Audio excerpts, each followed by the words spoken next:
જામનગરમાં દિવાળી પર્વ પહેલા સુરક્ષા વ્યવસ્થા સઘન બનાવી દેવામાં આવી છે। આજે SOG, bomb squad, dog squad વગેરે ટુકડીઓ દ્વારા શહેરમાં જૂના રેલવે સ્ટેશન નજીક બેડી ધરાનગર, દિગ્જામ સર્કલ, બાવરીવા સહિતના સ્થળોએ ચેકિંગ હાથ ધરવામાં આવ્યું હતું। તપાસમાં કંઈ વાંધાજનક બાબત પ્રકાશમાં ન આવતા સબ સલામત હોવાનું ચિત્ર ઉપસ્યું હતું।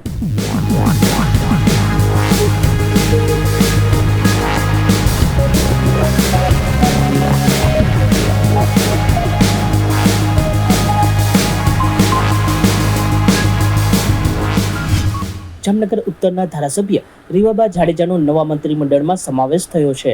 તેઓને પ્રાથમિક, માધ્યમિક અને પ્રૌઢ શિક્ષણના રાજ્યકક્ષાના મંત્રીની જવાબદારી સોંપવામાં આવી છે।